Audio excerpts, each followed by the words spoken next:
Alright, I think I got a lock on the witch's location.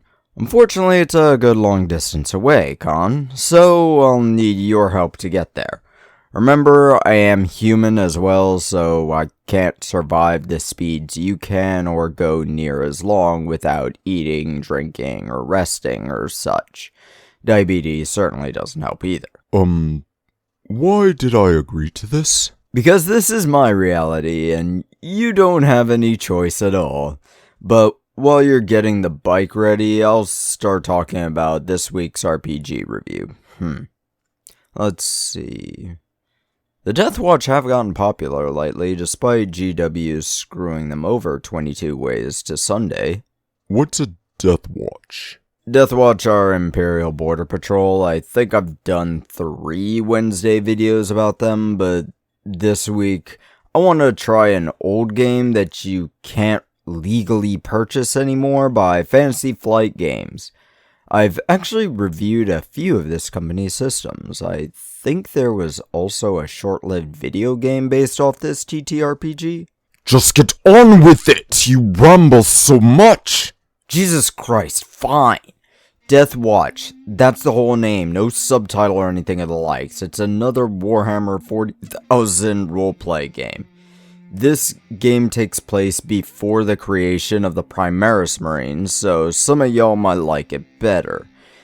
The fact that Deathwatch got all Primaris support removed from the wargame bothers me, but whatever. I've bitched about the wargame changes for the past, 2 months.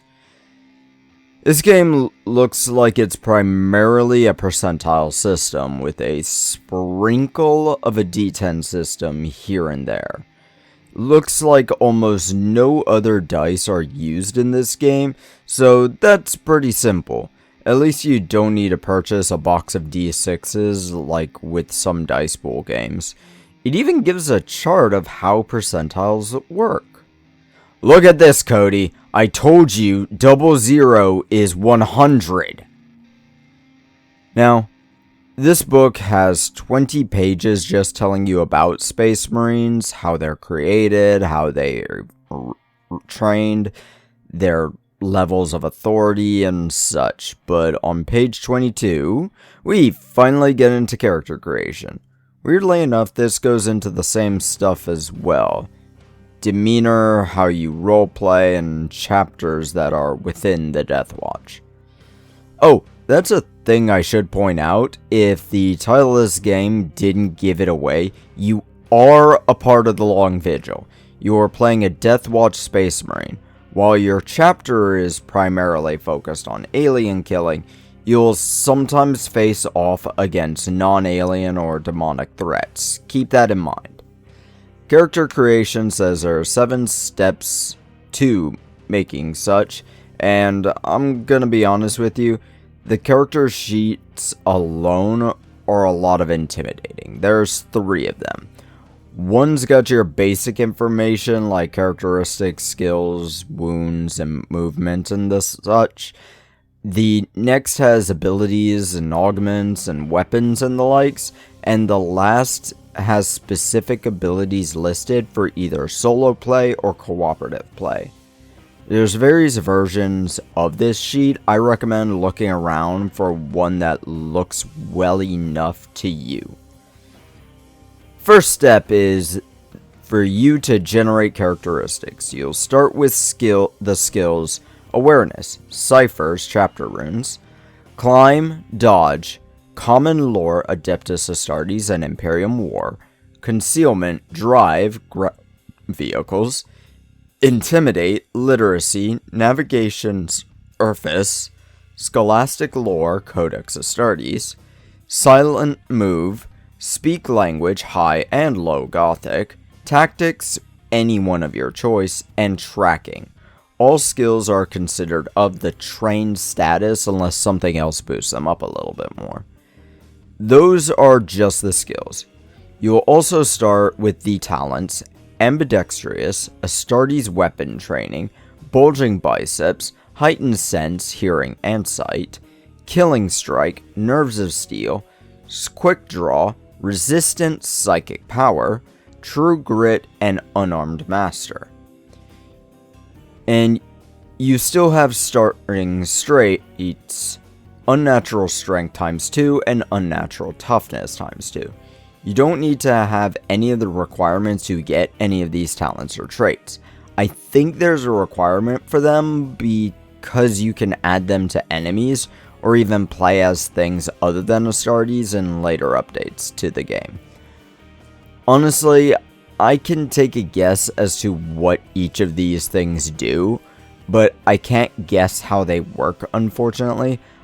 I'll be honest, while writing this, I doubt we'll actually look at them to figure that out. I don't want to make this a 30-minute video. You also get a few more things as a Deathwatch. Deathwatch training talent and the Forbidden Lore Xenos skill. I think there's a few more things, but I need to move on. Next up, you need to choose your home chapter. As a member of the Deathwatch, you come from another chapter and are brought into the Deathwatch by choice or tithe from your original chapter. Your origin chapter will give you some abilities as well. This choice also changes how you roleplay too. It recommends certain ways of play. For example, Dark Angels are secretive and edgy, Blood Angels are good in melee but highly tactical, Space Wolves are brutal show-offs, and others. These chapters will get you different solo and cooperation abilities. They also come with set certain beliefs. I say if you want to customize your chapter, take the bits from each. It might not be the most optimized thing, or it may be more optimized, but it's your option. Renaming the abilities could also add for more customization.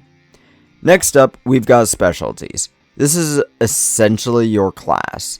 This will usually give you a skill and your choice of one special ability. Some specific specialties can give you more options than others. For example, librarians and tech marines apparently get some bullshit they can do. I should paint my tech marine. Next step is figuring out your movement, wounds, fate, and experience points. Wounds is calculated by rolling 1d10, divide by 2, round up, then add 18. This is your hit pool. If you've played Warhammer of any versions, you know that. Fate points are essentially hero points. You can spend them to do certain actions. You roll a d10 and consult this chart to determine how many you have. It looks like you do not regain these, so you've got a limited number of them. Then movement is based off your agility characteristic. Having power armor will increase the number by 1 for just this purpose. Last is experience points. You have 1,000 points. You can spend them to increase certain aspects like increase skills or characteristics or gain talents or such. Next is starting equipment. This is chosen by your specialty and sometimes your chapter origin too. Do look over them because some of this gear is broken.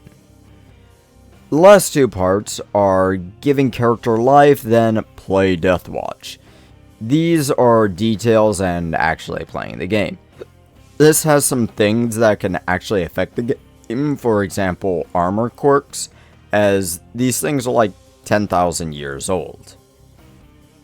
There's still a lot of things I haven't brought up. For example, the numbers you need to roll below for the skills and such. Honestly, I think I'm gonna have to do a part 2 for this video.